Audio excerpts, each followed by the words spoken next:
नमस्कार, politics with Awanish विद्यार्थी में आपका स्वागत है। दोस्तों, कुछ तारीखें ऐसी होती हैं जो सिर्फ कैलेंडर पर नहीं बल्कि सियासत में भी, उनकी किताबों में भी दर्ज हो जाती है। और ऐसे ही आज की तारीख, और एक वो भी तारीख 25 फरवरी 2023, जब यूपी की विधानसभा के अंदर नेता प्रतिपक्ष के तौर पर अखिलेश यादव ने उमेश पाल की हत्या का मुद्दा उठाया और प्रदेश सरकार को जमकर घेरा। सरेआम हत्या हो गई और सरकार कुछ नहीं कर पा रही। और ये उस वक्त मुख्यमंत्री योगी आदित्यनाथ के लिए एक बड़ी चुनौती और साथ ही एक बड़ा अवसर। विधानसभा चल रही थी, कानून व्यवस्था जिस पर योगी सरकार छाती ठोकती थी, बोलती थी, वही मुद्दा उनके सामने एक चुनौती बनकर खड़ा हो। विधानसभा के अंदर ही बयान दिया कि ऐसे लोग जिन्होंने इस वारदात को अंजाम दिया है, उन्हें मिट्टी में मिला। यहां से कहानी शुरू होती है और कहानी कहां तक पहुंचती है? प्रयागराज। और आज उसकी एक और बानगी सामने, यूपी की विधानसभा। याद करिए 25 फरवरी 2023 को जब प्रयागराज में उमेश पाल की दिन दहाड़े हत्या हुई और इससे उत्तर प्रदेश हिल गया। विधानसभा में अखिलेश यादव की अगुवाई में समाजवादी पार्टी ने योगी आदित्यनाथ सरकार को जमकर घेरा। कानून व्यवस्था के नाम की कोई चीज यूपी में नहीं बची। योगी जो अपनी सख्ती के लिए अपने आप पर गर्व करते थे, उनको चुनौती के तौर पर यह मामला लिया। विधानसभा में खड़े होकर उन्होंने गरजते हुए कहा, जो इस अपराध में शामिल है उन्हें मिट्टी में मिला। बयान सुनिए। इस माफिया को मिट्टी में मिला देंगे। सरकार में समझे, सरकार किसकी है? गफलत में हो, ये माफिया है। यह बयान कोई सियासी भूचाल का आगाज था। उमेश पाल हत्याकांड के आरोपियों में अतीक का बेटा असद और कई गुर्गे शामिल थे और वो या तो इनकाउंटर में मार दिए गए, उसमें से गुड्डू मुस्लिम फरार। खुद अतीक और उसका विधायक रहा भाई, जिन्हें इस कांड का मास्टरमाइंड माना गया, उन्हें गुजरात और बरेली की जेलों से लाकर कोर्ट में पेश किया। 15 अप्रैल 2023 को दोनों किया। यह कहानी कोई फिल्मी कहानी नहीं है, ये सिर्फ एक हत्या की कहानी नहीं है। इसके तार 2005 में बीएसपी के विधायक राजू पाल की सरेआम हुई हत्या से। अतीक और अशरफ पर इल्जाम था कि उन्होंने राजू पाल को इसलिए मरवाया क्योंकि वो उनकी जागीर माने जाने वाली इलाहाबाद पश्चिम की सीट पर चुनाव जीत गए। राजू की पत्नी पूजा पाल ने इस रास्ते को अपनी ताकत बनाने की कोशिश की। पहले बीएसपी के टिकट पर विधायक बनी, फिर 2017 में बीएसपी छोड़कर समाजवादी पार्टी में शामिल हो गई और 2022 के विधानसभा चुनाव के पहले जिस तरीके से चुनाव हुआ, वो समाजवादी पार्टी चुनाव भले हार गई, लेकिन पूर्वांचल में कुछ ऐसी सीटें थी, कुछ ऐसे जिले थे जहां उन्होंने शानदार प्रदर्शन किया। कौशाम्बी की तीनों सीटें, चायल जहां पूजा पाल चुनाव जीती, सिराथू जहां पल्लवी पटेल ने बीजेपी के दिग्गज नेता केशव प्रसाद मौर्य को हराया, मंझनपुर जहां इंद्रजीत सरोज ने जीत दर्ज की, गाजीपुर, आजमगढ़, अंबेडकर नगर जैसे जिले भी पूर्वांचल में थे जहां एसपी ने हार के बावजूद क्लीन स्वीप किया, जहां सत्ताधारी बीजेपी खाता तक नहीं। यह सब अखिलेश यादव की राजनीतिक रणनीति का हिस्सा। पाल समुदाय जो कौशाम्बी से लेकर कन्नौज तक व्याप्त एक बड़ा वोट बैंक है उस इलाके। अखिलेश ने पाल समाज को जोड़ने के लिए श्यामलाल पाल को समाजवादी पार्टी का प्रदेश अध्यक्ष, इस वोट बैंक को अपने साथ जोड़े रखने की कई सारी कवायद थी और इसीलिए पूजा पाल को भी कई बार उन्नाव से या आसपास की और दूसरी सीटों से लोकसभा का टिकट देने पर भी विचार, ताकि पाल वोटर्स का समर्थन और पार्टी के साथ जाए।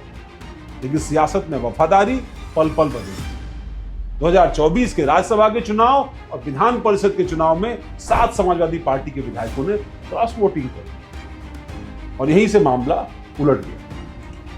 इनमें 3 अभय सिंह, राकेश प्रताप और मनोज पांडे को तो पार्टी पहले ही निकाल चुकी है। अभय सिंह, जिन पर बाहुबली माफिया होने का पहले ही बहुत सारा इल्जाम लगता रहा है, कई सारे वाकये भी जुड़े। अभय ने कानूनी मुश्किलों का हवाला देकर बीजेपी को वोट दिया, ये समाजवादी पार्टी को दिया। समाजवादी पार्टी को सनातन विरोधी बाद में कह डाला, जबकि कभी अखिलेश का साथ न छोड़ने की कस्में खाता था अभय सिंह। राकेश प्रताप सिंह ने खुलकर बगावत कर दी और मनोज पांडे जो विधायक दल के मुख्य सचेतक थे, उन्होंने भी समाजवादी पार्टी को धोखा दिया। और ये सब कुछ हो रहा था समाजवादी पार्टी के साथ, लेकिन पूजा पाल को पार्टी ने छोड़ दिया, उसका निष्कासन नहीं हुआ। और वो क्यों नहीं हुआ? क्योंकि पाल वोट बैंक और एसपी का पीडीए यानी पिछड़ा दलित अल्पसंख्यक फॉर्मूला दांव पर। और पूजा पाल की कहानी में राजू पाल की हत्या से उपजी सहानुभूति का दर्द। उनके खिलाफ कई सारे मुकदमे भी दर्ज हुए, कुछ बीजेपी सरकार में भी हुए, कुछ पहले की सरकारों में। मुकदमों की पैरवी पूजा के लिए मुश्किल हुई और शायद इसी से पूजा पाल को राहत चाहिए थी, जिससे निजी जीवन से लेकर तमाम सारी जो बातें हैं उसको लेकर के जो सवाल उठ रहे हैं उनका जवाब दिया सके। खासतौर पर उमेश पाल और उसके रिश्तों के बीच में उनका जो परिवार था उसके और पूजा पाल के परिवार के बीच के रिश्ते। लेकिन वो जब बीजेपी के समर्थन में खुलकर आई तो समीकरण बदल गए, बहुत तेजी से बदले। फिर आया 14 अगस्त 2025 का वो दिन, विधानसभा में विधायक पूजा पाल ने 10 मिनट का भाषण। पहले 2 मिनट में ही पूजा पाल ने योगी सरकार की तारीफों के पुल बांधे और कहा कि उनके पति और उमेश पाल के हत्यारों को मिट्टी में मिला दिया। यह भाषण बीजेपी के लिए तालियां और समाजवादी पार्टी के लिए सियासी तमाचा था। मैंने अपना पति खोया है जो इस सदन के माननीय सदस्य थे। पूरा सदन जानता है कि उनकी हत्या कैसे हुई थी और किन लोगों ने की थी। मैं धन्यवाद देना चाहती हूं माननीय मुख्यमंत्री जी को। मेरे पति के हत्यारे अतीक अहमद को माननीय मुख्यमंत्री जी ने मिट्टी में मिलाने का काम किया। हमारे भाई की तरफ, हमारी महिलाओं की तरफ, हमारी बहनों की तरफ बुरी नजर से उठा के देखने का काम करेगा तो उस हर अपराधी को मिट्टी में मिलाने का काम किया जाए। सोशल मीडिया पर यह वायरल हो गया। लखनऊ के विक्रमादित्य मार्ग पर एसपी मुख्यालय में हड़कंप मचा। जाहिर सी बात है, अखिलेश यादव को सूचना मिली और आप समझिए कि पार्टी का रिएक्शन कितना हार्ड। आमतौर पर किसी को पार्टी से निकालना होता है तो अलग अलग तरह के जेस्चर आते हैं। जैसे आप देखते होंगे बीएसपी में भी कभी एक्शन होता था, अच्छे नेताओं को जिला अध्यक्ष और प्रदेश अध्यक्ष पार्टी से बाहर। लेकिन जब आकाश आनंद को निकालना हुआ तो मायावती का ट्वीट आया। वैसे ही पूजा पाल के मामले में इस बार समाजवादी पार्टी के राष्ट्रीय अध्यक्ष अखिलेश यादव का बाकायदे लेटर, उनका जो लेटर हेड है उस पर जिसकी तस्वीर आप देख पा रहे हैं, वो लेटर हेड जारी किया। लेटर हेड को पहले ठीक से पढ़िए जरा, तब आपको समझ में आएगा कि लेटर हेड को जब आप ठीक से पढ़ते हैं तो उसमें क्या है। उसमें बहुत साफ तौर पर लिखा है कि पूजा पाल, आपके द्वारा पार्टी विरोधी गतिविधियां की गई। आपको सचेत करने के उपरांत भी उक्त गतिविधियां आपके द्वारा बंद नहीं, जिस कारण समाजवादी पार्टी को नुकसान हुआ और अब आपके द्वारा की गई जो भी कार्य हैं उसको पार्टी विरोधी और गंभीर अनुशासनहीनता की बात मानती है। अतः आपको समाजवादी पार्टी से निष्कासित किया जाता है। साथ ही आपको पार्टी के सभी पदों से हटाया जाता है। तो निष्कासन हो गया तो सभी पद तो ऐसे ही चले गए। लेकिन भाषा पर आप गौर करें, और जब निष्कासन हो गया तो सारे पद हट गए।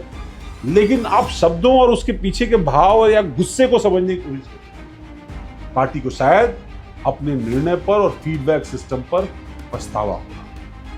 इसे तो हमें पहले ही निकाल देना चाहिए था, हम आज इसको निकाल।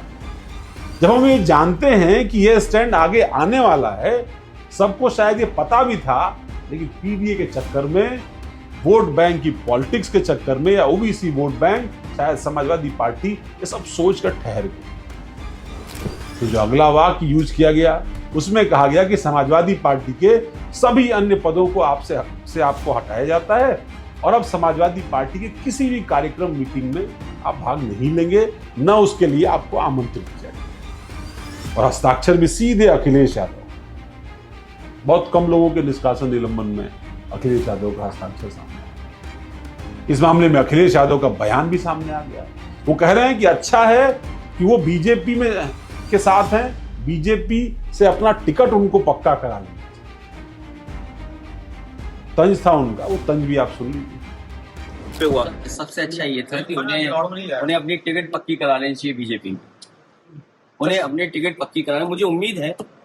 हालांकि हमारे मुख्यमंत्री जी बीजेपी के सदस्य केवल चुनाव के लिए बनते हैं, याद रखना आपको। हमारे मुख्यमंत्री जी भी बीजेपी के सदस्य नहीं रहे, भारतीय जनता पार्टी के वो सदस्य नहीं है, केवल चुनाव लड़ने के लिए वो सदस्य बनते हैं। हमें उम्मीद है कि अपनी टिकट के साथ साथ वो उनको भी टिकट दिला लेंगे।